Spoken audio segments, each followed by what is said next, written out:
All right, we are going to go ahead and kick off media availabilities for the Pala Casino 400. We are now joined by the winning crew chief of the number 8 team, Randall Burnett. If you have a question, please raise your hand and we will get a wireless microphone over to you. Right over there.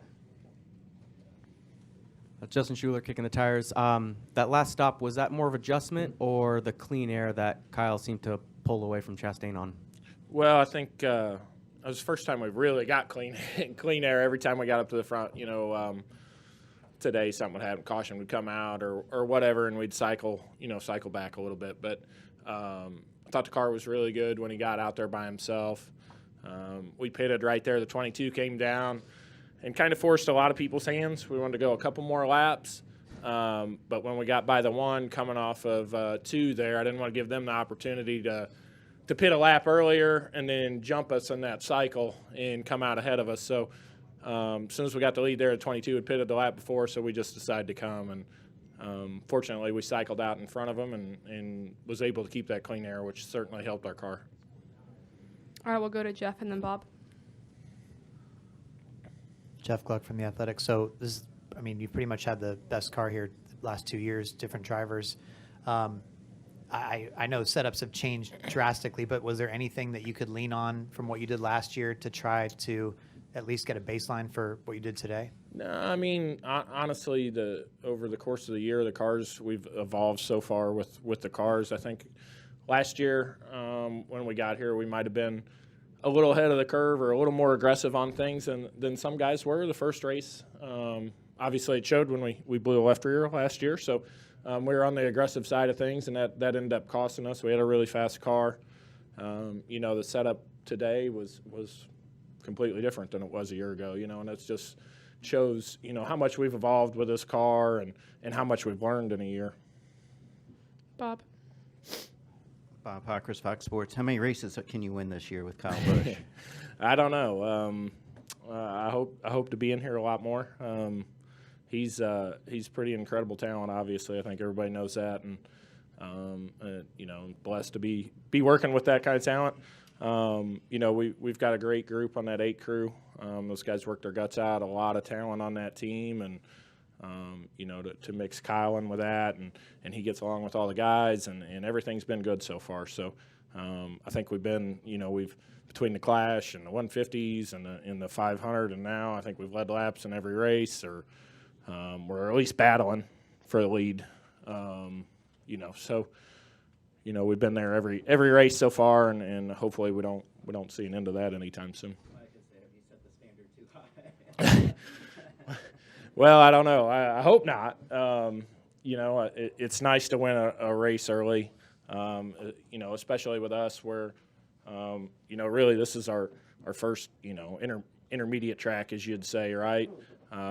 We still haven't really had a true short track. LA's on its own deal, so it's kind of a little breath of fresh air to be able to get a win knocked out early, and we can kind of grow this team together and try some things and learn some things with him, and prepare for the playoffs.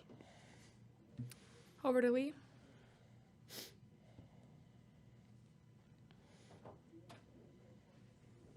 Randall, can you just address how the Chevrolets have worked together? We saw it at Daytona, we saw it today. Certain tracks it's going to behoove you to work together, but to see everybody up front like that, it's, I think it's a testament to kind of the teamwork that's going on there right now. Well, yeah, obviously GM's put a lot of resources into this Cup program, and even the Xfinity and the trucks now, and they built that new tech center over there. There's more communication between the teams. We don't share everything by any means, but there's a lot more communication across the Chevy teams than there used to be, for sure. And I do think that helps. I think it's a big part of understanding where everybody's at and trying to learn from one another. And I think that's helped our group, the Chevy group as a whole, be better overall. So, I'm really happy with what Eric Warren's got going on over there, and, all those things. It's helping all of us, I think. Any other questions for Randall? Back up to Jeff and Bob. It sounded like you guys weren't the only Chevy team that was kind of struggling to get your SMT. Did that get sorted out by the end of the race, or is that something? It was a little spotty today. Like at the beginning of the race, we didn't really have anything at all, and it was close to the middle of the race before we really had much. So I don't really know what happened there, or what causes that.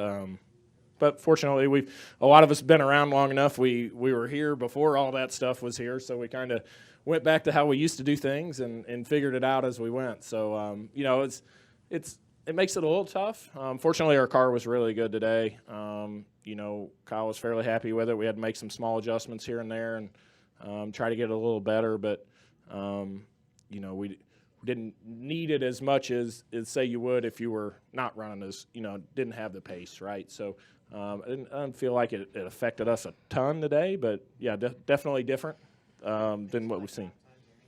No, I mean, we had timing and scoring and all that stuff. Just, being able to compare ourselves to, say, like the one car when we were trying to chase him down or you know what I mean? Like all the things that we look at during the race, some of the strategy stuff we look at, all that, is kind of made it a little more difficult, but it's what it is. We just went on with it and figured it out, and here we are.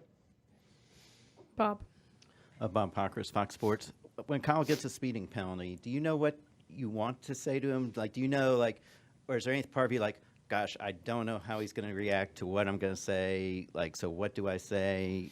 Did you have any thoughts or questions in your mind? Yeah, no, I just tried to, I think, if you look back at it, he's one of the best on pit road every year, and it's because he's aggressive at it, and he's got a way that he likes to do things, and it's on the limit, and every now and then you're going to get caught, and we're going to talk about it going forward and really weigh the risk versus the reward right there, you know what I mean?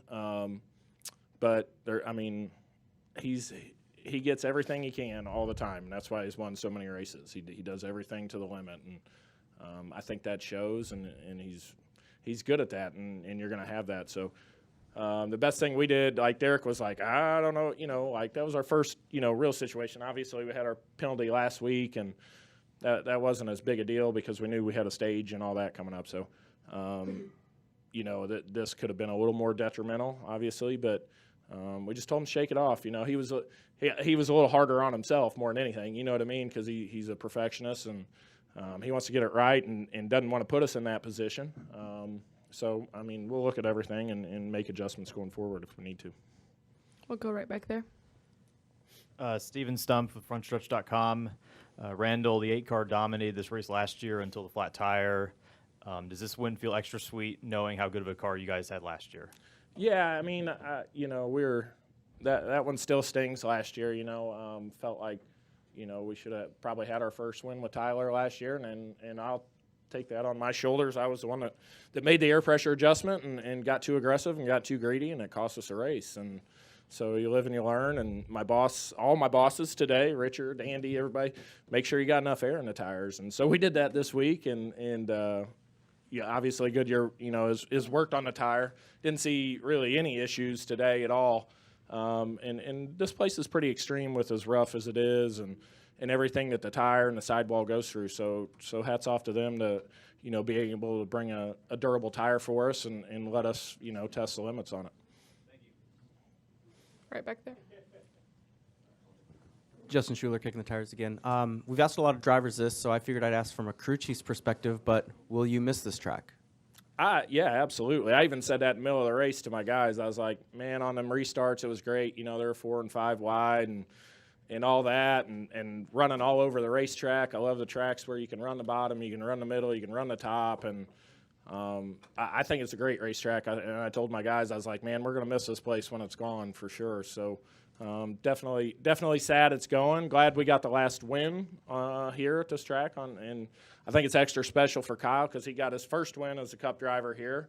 So to be the last one to win, here at this track and in this configuration, I think is a cool thing for him. I think he'll extra like that. That's a little extra special for him. So, yeah, we'll definitely miss this place. It's a great place. Are there any questions in the press box? No questions at this time. All right, we'll take one final one back there. How much longer do you think this track would have had if not for the sale? I mean, I don't know. It's hard to tell. You know what I mean? It's been pretty consistent when we've came back here every year. You know, eventually it's going to need a repave like anywhere else will after time. Fortunately, the weather isn't. You know, with the exception of this week, of course, the weather isn't terrible here. So you know, I think it's helped with keeping the surface good and not needing a repave for as long as it is. You obviously haven't seen any problems with it. None of the sealer or anything like that came up today, so that was good.